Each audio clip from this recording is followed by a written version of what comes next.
Nuevo espacio de entrevistas en Plan Veloja, la pasión por el suceso. En esta oportunidad le damos la más cordial bienvenida a la doctora Patricia Gutiérrez. Ella es especialista técnica en el área de derechos humanos de la Defensoría del Pueblo.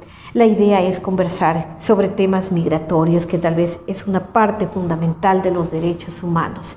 El libre tránsito y la posibilidad de que si voy a otro país me reciban en condiciones en que sepa que yo tengo los mismos derechos que aquellos que son residentes de ese país. ¿Cómo lograr este reto, tanto para los ecuatorianos que van hacia el extranjero, como los ciudadanos que vienen del extranjero a radicarse en nuestro país? Realmente es una ida y vuelta. Bienvenida. Muchísimas gracias, Mercedes, con gusto siempre de poder compartir. Bueno, este tema es un tema histórico y yo diría que es una deuda histórica del Estado hacia las personas en movilidad humana. Si bien han habido casos, pasos importantes, si nosotros hablamos de, bueno, primero que la movilidad humana ha sido permanente en la humanidad, siempre hemos estado migrando, sin embargo las condiciones en las que se ha dado estas migraciones son las que cada vez, ¿no es cierto?, encuentran mayores restricciones y limitaciones y vulneraciones de derechos. Nosotros hablamos como ecuatorianos, quizás que tenemos casi 2,5 millones de ecuatorianos fuera. El censo del año 2010 nos hablaba de 1,5 millones. Sin embargo, sabemos que hay como 1 millón de ecuatorianos en Estados Unidos y sabemos que la migración a Estados Unidos es una migración que no salió por un, por un registro oficial, claro, ¿no? Entonces, a veces es imposible cuantificar con datos precisos, por así decirlo. Así es. Entonces, digamos que vamos a tener ahora el censo, miremos qué datos salen, pero siempre va a haber un dato sumergido por aquellas personas que van, ¿no es cierto?, con traficantes de migrantes que los conocemos como coyoteros. Además, tenemos que decir que ahora ha habido un incremento en estos últimos 6 meses, quizás hay un incremento importante, o por no decir el último año, de ecuatorianos que han salido otra vez al exterior y en condiciones bastante complicadas, pagando hasta $20,000 de forma irregular. No solo son personas adultas, son jóvenes, son adolescentes, son niños. Ya tuvimos, acordarémonos, algunos casos de las gemelas de Saraguro, ¿no?, que los botaban por el puerto. Entonces, hemos tenido personas fallecidas. Son cosas impensables que nadie piensa que pueden darse. El asunto del Darién también, que parece que hasta ahora tenemos realmente cifras súper alarmantes de la cantidad de personas de Centro y Latinoamérica, y entre el grupo de Latinoamérica hay un número importante de ecuatorianos y tenemos un número de lojanos. Entonces, zonas quizás de Loja, podemos decir que históricamente han migrado hacia Estados Unidos, la zona de Saraguro, quizás la zona de Macará, pero tenemos también ya de toda la provincia de Loja. Solamente podemos decir que los cantones Macará y Saraguro son como niveles críticos donde más se siente este movimiento migratorio, sobre todo Saraguro es una migración histórica, aunque Saraguro también ha tenido una migración a España, pero tenemos ubicados casos de ahí, por varias ocasiones hemos tenido ubicados a personas que han fallecido, personas que han pasado por el tema de Centroamérica para llegar hacia los Estados Unidos. Entonces, digamos que es bastante complejo. Tenemos la Constitución, ¿no es cierto?, del 2008, que la primera Constitución única en el mundo reconoce derechos para los que se van, para los que regresan, migrantes retornados, inmigrantes refugiados.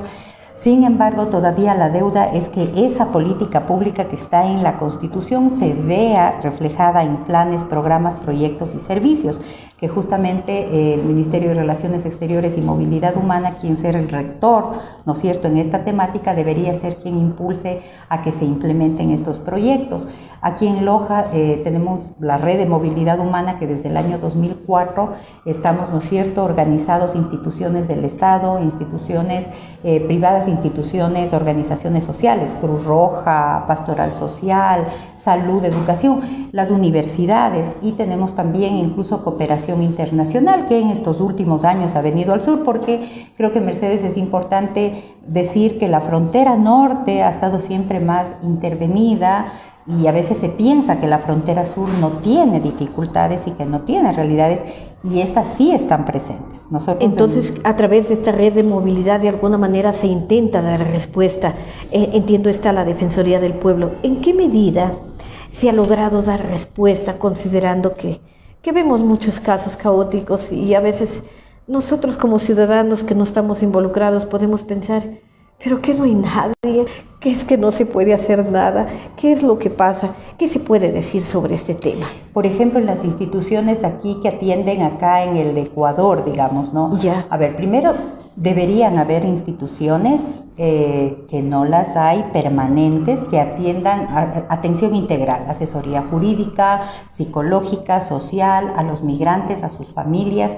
Es decir, no hay una oficina especializada para esos temas. En su momento hubo la Secretaría Nacional del Migrante, yo trabajé ahí. Se refiere a CENAMI. A la CENAMI, tuvimos esta oficina, pasó a ser parte de Cancillería, teníamos la oficina aquí en Loja. Ahí hubo el tema de los menajes de casa, recuerdo muy bien, claro. Temas de Cucayo, es decir, programas, proyectos, ¿no? Claro. Pero después esto pasó a ser parte de Cancillería y la se pena desvaneció, es que cerró. Que se fue, claro, se fue a la provincia de Loja. Y la pena es que cerró, o sea, tenía la central de Cancillería en Machala, pero teníamos una oficina en Loja. Y cerraron la oficina en Loja. Y eso es penoso porque tenemos 16 cantones, ¿no es cierto?, lejanos. 16 cantones que estamos desatendidos. Desatendidos y que nos queda lejos Machala. Y además de ellos Zamora, la gente de Zamora también va a Machala. Ahí serían 9 cantones. A veces les queda más cercano, ¿no es cierto?, de pronto irse a Cuenca, que irse a Sogues, ¿no?, que irse allá. Sin embargo, también esas han sido las acciones que a veces se ha querido insistir. Ahora están haciendo jornadas itinerantes Cancillería, sin embargo creo que no basta, porque las jornadas itinerantes son para tipos de visas, para apostillado, pero la Constitución habla de planes, programas y proyectos para las familias de ecuatorianos en el exterior, para los migrantes retornados, para los inmigrantes, para los refugiados. Yo lo que le puedo comentar es en la red, hay programas, por ejemplo, el proyecto de movilidad humana, que es entre el gobierno provincial y el MIES. Claro que los nuevos proyectos, por la coyuntura de casi 6 millones, ¿no es cierto?, de venezolanos que han salido, la mayoría de proyectos está encaminado a atender a las personas venezolanas, pero incluso ahí también hay límites. A veces se atiende solo a los niños, niñas y adolescentes y a sus familias. Porque no alcanza para más o no da para más, por así decirlo. Pero ahí es un llamado la atención, digamos, al Estado, ¿no? ¿Por qué? Porque primero, sin esos presupuestos de cooperación, indistintamente, el 10% de los presupuestos de los GATS y de los gobiernos provinciales tiene que ir dirigido a grupos de atención prioritaria. Y los grupos de atención prioritaria está bien a niños, niñas, adolescentes, adultos mayores, pero movilidad humana también es un grupo de atención prioritaria y no tenemos programas permanentes para ellos. Entonces, por ejemplo, hemos tenido programas, como se dice, por cooperación, un convenio de 1 año, pero solo para tal o cual grupo. Hemos logrado, sí, hay que reconocerlo, con el gobierno provincial, incidir que ellos den asesoría a todos, dan asesoría a todos. ¿Se refiere al tema de proyectos de emprendimiento también? No, más bien me refiero a todas las personas, sean inmigrantes, sean colombianos, dar información, asesoría, atención. Para saber qué hacer exactamente. Pero, por ejemplo, en el tema de proyectos y emprendimientos, que pues todos conocemos que a la gente lo que le interesa es radicarse y poder llevar un plato a su casa. Claro, tener algo que hacer, algo sostenible. ¿Qué tenemos ahí en la realidad de Loja? ¿Ya? En la realidad de Loja tenemos un número de refugiados colombianos que no es tan numeroso, pero sí tenemos solicitantes de refugiados de personas venezolanas y algunos ya refugiados venezolanos. Entonces, mucha de la población que está en Loja está de forma irregular, es decir, está indocumentada. De hecho, Merceditas, desde el 27 de febrero y en la fecha que estamos, está abierto el proceso de regularización que el Estado tiene hacia las personas. Justo desde el 27 de febrero se inició a las personas de venezolanas que entraron de forma indocumentada, es decir, que no entraron regularmente y ahorita está en un proceso a que ellos se regularicen. Amigos, todos a nivel nacional, pues acercarse a migración para censarse, luego al Ministerio de Relaciones Exteriores y Movilidad Humana. Todo está a través de la página para que se puedan regularizar. Claro, a veces las personas pueden decir, bueno, ¿y para qué me voy a regularizar? A ver, ¿qué podemos decirles? ¿Cuál Porque es el de repente hay hasta el beneficio? temor de que los persigan o alguna cosa. Sí, Y más bien es al contrario, entiendo yo. Al contrario, o sea, el tema es que por el, digamos, el volumen y en el tiempo salió muchísima gente de Venezuela, y eso también para los ecuatorianos que entendamos, no es que la gente salió porque quería, salió porque también allá tiene una vulneración de derechos, a alimentación, a medicamentos, en necesidad a seguridad, extrema, etcétera. Entonces ellos salen forzados y muchos de ellos ingresaron sin tener documentos porque no los tenían. La movilización forzada también es un atentado a los derechos humanos. Por supuesto, vulnera derechos y es un tema ya de protección internacional. Entonces, en ese sentido, muchas de estas personas, ¿por qué es importante regularizarse? La persona que está documentada, que está con papeles, puede acceder a sus derechos de salud, educación, seguridad, no discriminación, un pago y un trabajo justo, equitativo, ¿no es cierto? Que pueda acceder a todos los beneficios de para evitar ser susceptible de chantaje. Para evitar que le chantajeen, le exploten y le deporten. Entonces esto a nivel nacional es desde este día, a ver, desde 28... Desde el 27 de febrero. 27 de febrero. De febrero en adelante todos estos meses está haciéndose una regularización para las personas venezolanas que ingresaron de forma indocumentada, ¿ya? Otro elemento quizá importante, lo que usted ha nombrado. Aquí hubo dos proyectos, estuvo con el Fondo Ítalo-Ecuatoriano, la UTPL, con tema algunos de socios para emprendimientos, ya se terminó, tuvieron por 2 años, hay ciertas personas que accedieron. ¿Qué límite hubo ahí? Y otro fue con plan internacional. El límite es el tema de estar regulares. ¿Por qué? Porque cualquier fondo, también hay un fondo de pequeños emprendimientos para oficios, sobre todo, pero les piden que se lo hizo con OIM, pero las solicitudes de este tema. Quizás Plan y OIM hicieron un poco más asociados para que entre los que tienen y no puedan regularizarse. Pero eso de alguna manera podrían salvarse. Pero sigue siendo el límite el fondo, sigue siendo la posibilidad de acceder a los créditos. Esto también para los ecuatorianos retornados. Ecuatorianos retornados siguen también con el límite de poder acceder a un fondo. Muchos de ellos, conocemos, Mercedes aquí en Loja, dinamizaban la economía, tenían negocios, pero el COVID también fue muy complejo. Muchos de ellos tuvieron que cerrar, perdieron su fondo, lo que ellos habían ahorrado, y algunos de ellos se han visto forzados a volver a migrar.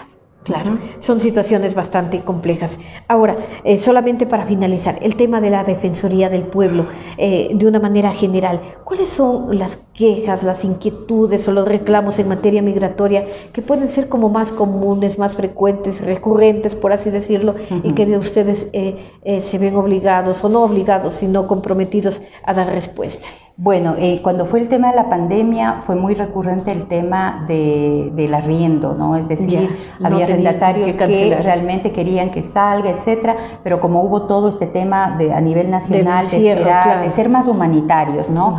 Y de que se pueda llegar a acuerdos, ese fue un tema, pero sin embargo le comento que hay muchas mujeres en movilidad humana que son jefas de hogar, colombianas, venezolanas, y ellas nos han comentado que han habido a veces arrendatarios que han querido favores sexuales por el pago del arriendo, lo cual vendríamos a estar hablando de un tipo de trata de personas. Parece entonces, que eso solo se viera en las películas. Parece que eso no pasaría, y sin embargo han habido. Otro tema que se ha dado aquí, sobre todo en Macará, es que como estaba cerrada la frontera, muchas personas empezaron a salir por la trocha, y esto significaba que había gente que las llevaba, es decir, los coyoteros.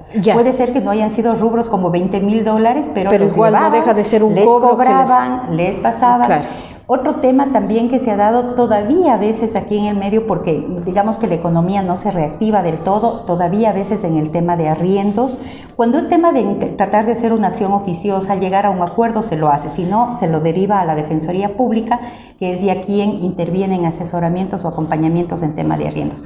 Otros temas que han sido complejos, que han llegado a veces, son de menores de edad, niños, hijos de personas venezolanas menores de edad que han nacido en el Ecuador y que el registro civil no les ha querido registrar. Está yéndose en contra del derecho a la identidad. Y entonces ahí le toca intervenir a la Defensoría. Así es. ¿Por qué no? Porque diciendo que el hijo menor de edad, los papás tenían que traer un acuerdo. Pero eso es nacido en un hospital, porque nacido en un hospital, nacido aquí, ese levantamiento de historial clínico. La madre, aunque sea menor de edad, está emancipada. O sea, sin embargo, ahí la Defensoría ha hecho varias intervenciones. Lo bueno es que de esto no solo ha pasado aquí, sino a nivel nacional.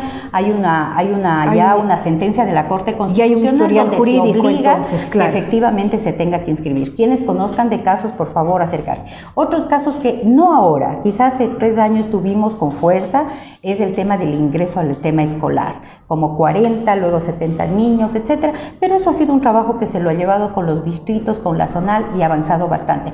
Algunos casos, no muchísimos, pero hay casos en el tema a veces de discriminación, a veces por docentes, a veces en el trato con compañeritos, a veces el tema de padres de familia, que los compañeros lo que nos dicen, comparado a otras provincias y ciudades, aquí es donde mejor se sienten bien, pero no deja de pasar. Claro, no parece deja que de no pasara, pero sucede. Y lo último, y hay que estar alerta. Y lo último, a ver, vamos. ¿Qué ha pasado con los casos, por ejemplo, acuérdense cuando hubo que robaron las gasolineras en Catamayo, venezolanos, y entonces las redes sociales terribles, claro, entonces también ahí es un llamado a las redes sociales, un llamado a los medios y un llamado a las autoridades, porque una cosa que uno pueda decir que es un presunto persona de otra nacionalidad no quiere decir que sean venezolanos, y cuando se comprueba que no han sido venezolanos, pues las redes sociales ya no se retratan, y es la honra de decir, y se genera el estereotipo, este prejuicio hasta los pueden perseguir y es un verdadero problema. Así es, que claro. y muchas personas nos han dicho que esto les genera dificultad para conseguir trabajo. Claro. Entonces yo creo que estamos llamados como Defensoría, como Red de Movilidad, estamos unidos, está OIM, ahora está ACNUR, están varias instancias para que la gente se regularice, acceda a visas, está el tema de plan de alimentos, está plan internacional, Cruz Roja, Pastoral Social, educación, es decir, varias instancias que tenemos que unirnos porque las personas necesitan atención integral. La última inquietud, a veces nosotros podemos decir, vaya a la Defensoría del Pueblo, a ver, para ubicarle a la ciudadanía, porque no todos conocemos. ¿Dónde queda la Defensoría del Pueblo? ¿En qué horarios puede atender? Y si ustedes no son competentes legalmente, no me refiero a otro tipo de situación, si no son competentes legalmente, ustedes pueden asesorar para que vayan a la institución que corresponde legalmente. Por favor. La Defensoría del Pueblo está ubicada en la avenida Cuxibamba, en Rincón y Tena, 257-5070 es el número de teléfono. Pueden las personas acercarse de 8:30 a 5 de la tarde, no cerramos a mediodía, toda atención es gratuita. Nosotros somos, ¿no es cierto?, una instancia que está en la función de transparencia, es decir, nosotros hacemos una vigilancia que todas las instancias en el marco de sus competencias, ¿no es cierto?, puedan cumplir sus funciones. Hacemos patrocinio solo en garantías jurisdiccionales, hay el tema de usuarios y consumidores, está el tema de educación en derechos humanos, hacemos el seguimiento de los debidos procesos y en temas, por ejemplo, cuando hay asesoría en todos los temas y nosotros derivamos y dependiendo del caso hasta se acompaña cuando es a la institución que corresponde, ¿sí? Entonces creo que es importantísimo que ustedes, amigos, amigas, entiendan que no están solos, que hay varias instituciones que pueden orientarse para que usted no se quede. Claro, para que se sienta respaldado, claro. Exacto, primero se prevenga una vulneración. Si ha habido una vulneración, no queda en la impunidad y no se vuelva a repetir y más se sienta respaldado. Que no se vuelva a repetir. Así es.